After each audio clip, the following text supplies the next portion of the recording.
What would you do if you could see the future? If you knew the test questions, you would get good grades, or if you knew the lottery numbers, we could become wealthy. If we can do that, how wonderful would that be? But it's not that simple. Life doesn't always go that smoothly.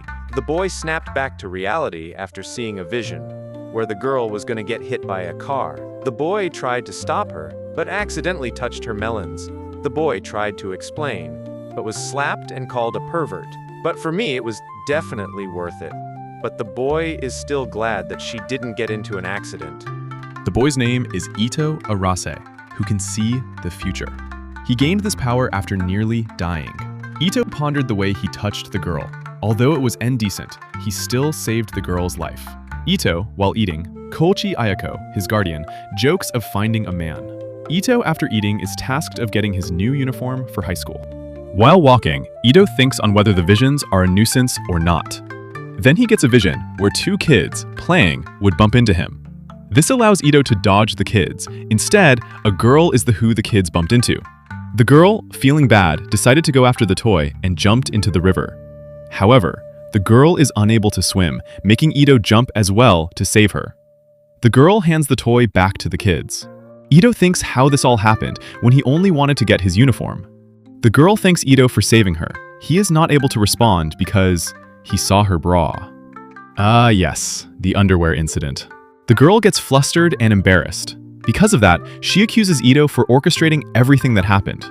Ito quickly puts his jacket onto the girl and leaves. The girl felt bad for accusing Ito, even though he helped. Ito gets accused of being pervert in one day.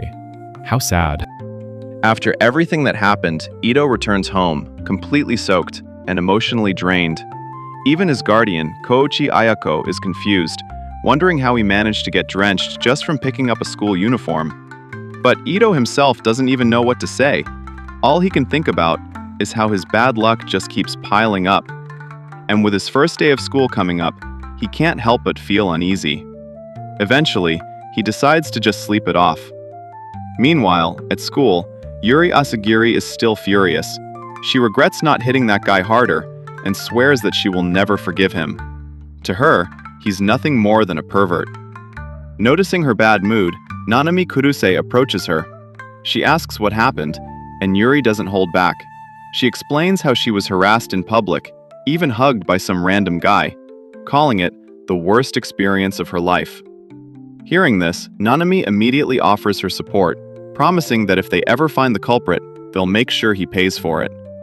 Yuri feels slightly relieved, knowing someone is on her side. Soon after, the class settles down. Nanami returns to her seat, just as their teacher, Kirihara-sensei, walks in. The room quiets instantly, and then the teacher makes an announcement. They'll be introducing a transfer student. Standing there, among the students, is Yuri Asagiri, the very same girl from yesterday.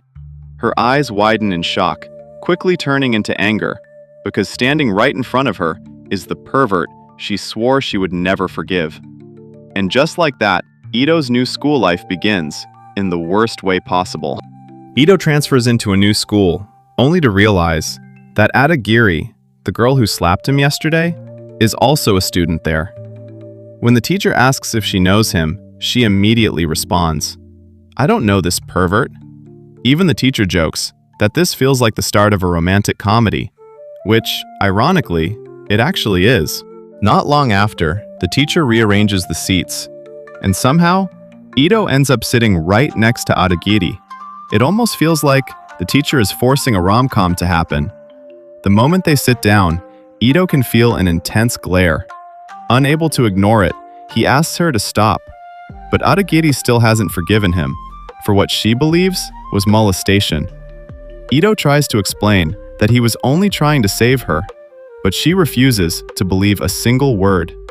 In the end, Ito simply accepts it. After all, he's used to being alone. After homeroom, the guy sitting in front of him turns around, not to welcome him, but to congratulate him for already being hated by Asagiri.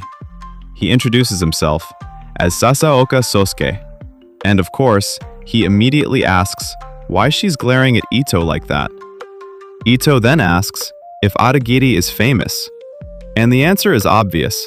Of course she is, just like every main girl in a rom-com. As Ito begins explaining what happened, suddenly, someone appears. It's the girl from yesterday, the one he saved. Her name is Kuruse Nanami, one of the most popular girls in the entire school. Sasaoka is shocked. He can't believe Ito knows someone like her. But before Ito can explain, Kuruse casually says that he saw her underwear and that they have no real relationship. Unfortunately, Asagiri hears everything. And just like that, Ito's situation gets even worse. To her, he's now completely beyond saving. After school, Sasaoka invites Ito to walk home together. As they walk, Ito reflects on his first day, and honestly, it's been exhausting. Meanwhile, Sasaoka is amazed.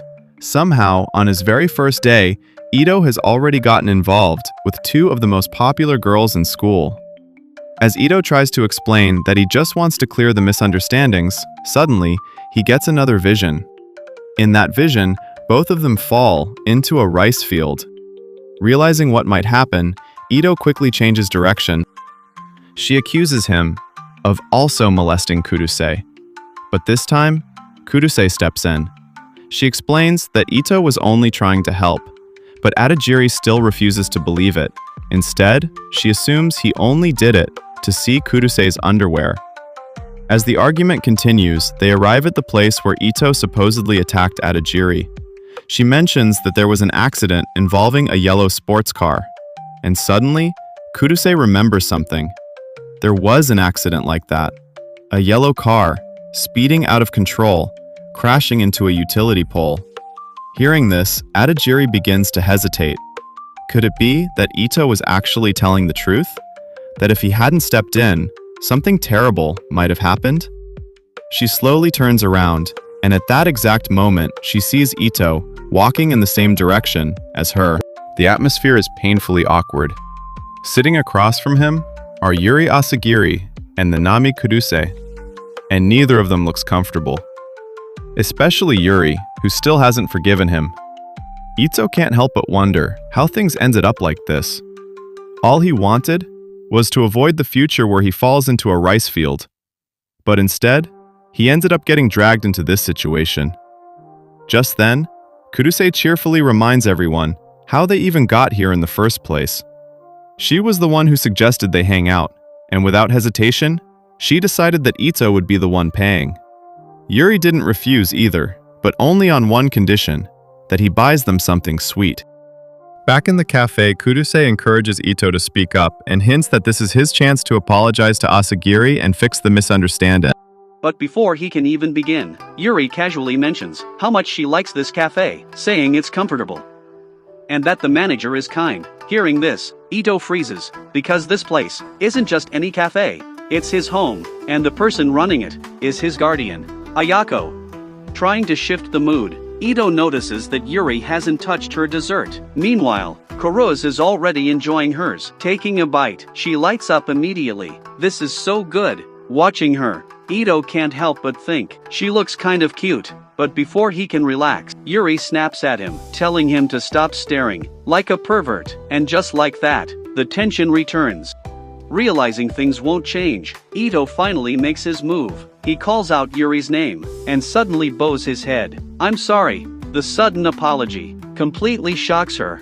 Without lifting his head, Ito sincerely explains himself, saying that everything he did was to protect her. Yuri doesn't accept it so easily. She questions him directly, asking why he touched her. Ito explains that there was an accident about to happen, a car speeding toward her. At first, she doubts him, but then, Sasaka steps in, confirming that he also saw a yellow car driving dangerously that day. Even so, Yuri isn't fully convinced. After a moment, she sighs and says she'll let it go for now, but not because she believes him. Instead, she decides she'll judge him herself, watching him closely to see what kind of person he really is. And as for forgiveness, she has a condition.